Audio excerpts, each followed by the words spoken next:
सब तो पहला मैं धन धन साहब श्री गुरु गोबिंद सिंह जी महाराज जी की बख्शी हुई फतेह की सांझ पाना चाहांगा। वाहिगुरु जी का खालसा, वाहिगुरु जी की फतेह। मैं समझदा भी अज मेरे तो बहुत ही ज्यादा विद्वान, सूझवान ਅਤੇ ਤਜਰਬੇਕਾਰ जो शख्सियतां ने वो इत्थे विराजमान ने, पर फिर भी मैं बहुत ही ज़्यादा संक्षेप दे विच आपदा जो मेरे विचार ने मैं तुहाडे सारिਆਂ ਦੇ ਨਾਲ ਸਾਂਝਾ करने ਚਾਹਾਂਗਾ। ਅੱਜ ਜਦੋਂ मैं इस मुद्दे ਦੇ ਉੱਪਰ ਕੁਝ आंकड़े देख ਰਿਹਾ ਸੀ ਤੇ मैं फिर जो एक ह्यूमन राइट्स वॉच ਨਾਂ ਦੀ एक संस्था है अंतरराष्ट्रीय पद्धर ਤੇ ਜਦੋਂ मैं ਉਸ ਦੀ जो ਵੈਬਸਾਈਟ खोल के देखी ਤਾਂ ਮੈਨੂੰ ਇਹ ਪਤਾ ਲੱਗਿਆ ਵੀ उस वैबसाइट ਤੇ ਉਹਨਾਂ ਨੇ ਇਹ ਚੀਜ਼ ਲਿਖੀ ਸੀ ਵੀ ਜੋ ਭਾਰਤ ਦਾ ਜੋ ਹਿਊਮਨ ਰਾਈਟਸ ਦਾ ਸਕੋਰ ਹੈ ਉਹ ਦਿਨ ਪਰ ਦਿਨ ਜੋ ਡਿੱਗਦਾ ਜਾ ਰਿਹਾ। ਉਸ ਦੇ ਵਿੱਚ ਜੋ ਉਹਨਾਂ ਨੇ ਕਾਰਨ ਸੀ ਜੋ ਮੈਂਸ਼ਨ ਕੀਤੇ ਸੀ ਵੀ ਜਦੋਂ ਤੋਂ ਭਾਜਪਾ ਆਰਐਸਐਸ ਦੀ ਜੋ ਇਹ ਸਰਕਾਰ ਜਦੋਂ ਤੋਂ ਇਹ ਭਾਰਤ ਵਿੱਚ ਆਈ ਆ ਉਦੋਂ ਤੋਂ ਇਹ ਸਕੋਰ ਡਿੱਗਦਾ ਜਾ ਰਿਹਾ। ਪਰ ਜੋ ਮੇਰੇ ਨਿੱਜੀ ਵਿਚਾਰ ਨੇ ਮੈਂ ਇਹ ਸਮਝਦਾ ਵੀ ਚਾਹੇ ਕਾਂਗਰਸ ਹੋਵੇ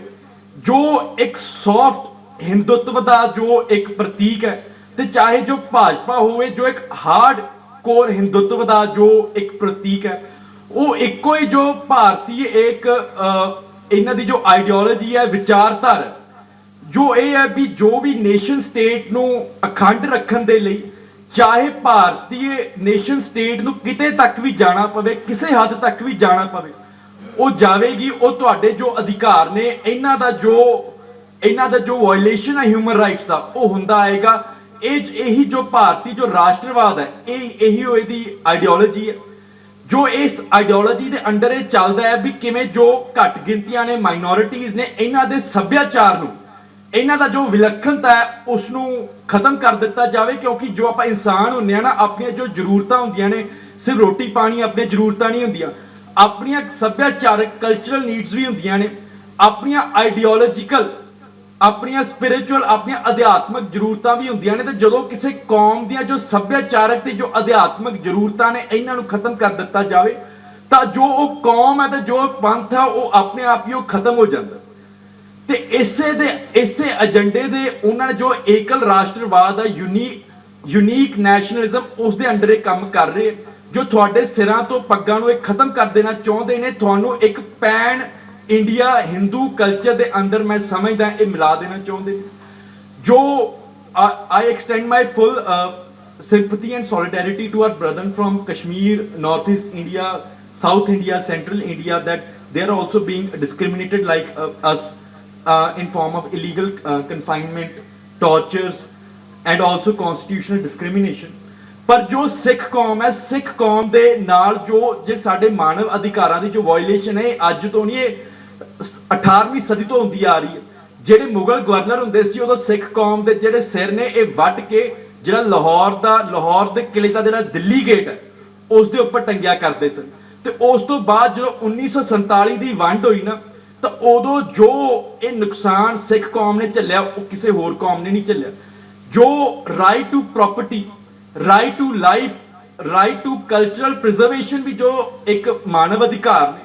जो सिखा का उत्थे जमीना जायदादा का जानी माली माल डंगर का सारा का जो नुकसान होया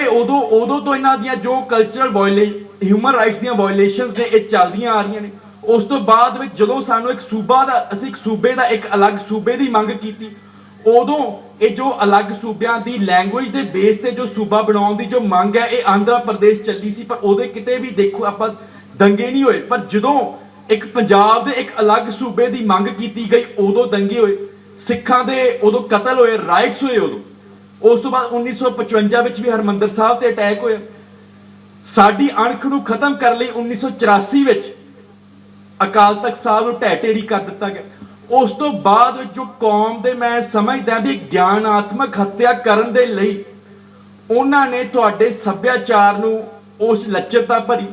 नशे फैलाए। ये सारा उस आइडियोलॉजी का जो इंडियन नेशन स्टेट की आइडियोलॉजी है उस दे अंडर ही सब कुछ चल रहा।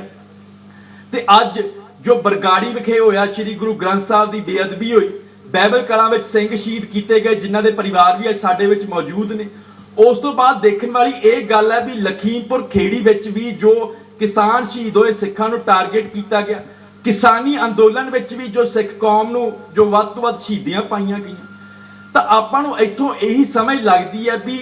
ਜੋ ਇਹ ਮਾਨਵ ਅਧਿਕਾਰਾਂ ਦੀ ਜੋ ਇਹ ਉਲੰਘਣਾ ਹੈ ਇੱਕ ਆਈਡੀਓਲੋਜੀ ਦੇ ਤਹਿਤ ਕੀਤੀ ਜਾ ਰਹੀ ਹੈ। ਤੇ ਹੁਣ ਮੈਂ ਬਸ ਇੱਕ ਸੰਖੇਪ ਦੇ ਵਿੱਚ ਇੱਕ ਛੋਟੀ ਜੀ ਗੱਲ ਆਂਦਾ ਹੋਇਆ ਮੈਂ ਇੱਕ ਵੇ ਫਾਰਵਰਡ ਵੀ ਸਾਨੂੰ ਅੱਗੇ ਸਾਡੀਆਂ ਮੰਗਾਂ ਕੀ ਹੋਣੀਆਂ ਚਾਹੀਦੀਆਂ ਨੇ ਜਿਸ ਨਾਲ ਇਹ ਜੇ ਸਾਡੀ ਮਾਨਵ ਅਧਿਕਾਰਾਂ ਦੀ ਜੋ ਵਾਇਓਲੇਸ਼ਨ ਹੈ ਇਸ ਨੂੰ ਰੋਕਿਆ ਜਾ ਸਕੇ। ਮੈਨੂੰ ਲੱਗਦਾ ਹੈ ਵੀ ਜੋ ਇਹ ਸੰਵਿਧਾਨ ਹੈ ਉਸ ਦੇ ਵਿੱਚ ਜੇ ਇਹ ਸੁਧਾਰਾਂ ਹੋਣ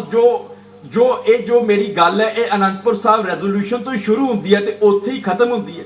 ਜੋ ਸੰਤਾਂ ਨੇ ਗੱਲ ਉਦੋਂ ਆਖੀ ਸੀ ਉਹ ਉਦੋਂ ਵੀ ਸੱਚ ਸੀ ਤੇ ਅੱਜ ਵੀ ਉਹੀ ਸੱਚ ਹੈ ਵੀ ਜੋ ਸਟੇਟਾਂ ਦੇ ਜੋ ਵੱਧ ਅਧਿਕਾਰ ਮਿਲਣੇ ਚਾਹੀਦੇ ਨੇ, ਜੋ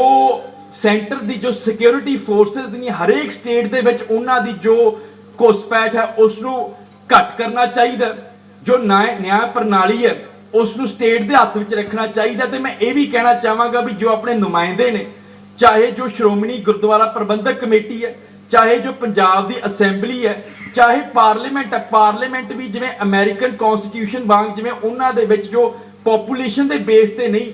ਉੱਥੇ ਜੋ ਰਿਪਰੈਜ਼ੈਂਟੇਸ਼ਨ ਆ ਉਹ ਇਕੁਅਲ ਹੈ। ਪਾਰਲੀਮੈਂਟ ਵਿੱਚ ਵੀ ਹਰੇਕ ਸਟੇਟ ਦੀ ਜੋ ਪੋਪੂਲੇਸ਼ਨ ਆ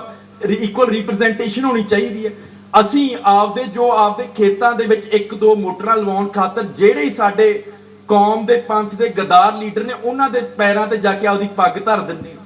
ਤਾਂ ਮੈਨੂੰ ਲੱਗਦਾ ਵੀ ਇਹਨਾਂ ਚੀਜ਼ਾਂ ਤੇ ਬਹੁਤ ਹੀ ਜ਼ਿਆਦਾ ਇੱਕ ਗੂੜਾ ਜੋ ਚਿੰਤਨ ਕਰਨ ਦੀ ਜ਼ਰੂਰਤ ਹੈ। ਤੇ ਇਹੀ ਮੈਂ ਕਹਿੰਦਾ ਹੋਇਆ ਤੁਹਾਡੇ ਸਾਰਿਆਂ ਤੋਂ ਇਜਾਜ਼ਤ ਚਾਹਾਂਗਾ। ਵਾਹਿਗੁਰੂ ਜੀ ਕਾ ਖਾਲਸਾ, ਵਾਹਿਗੁਰੂ ਜੀ ਕੀ ਫਤਿਹ।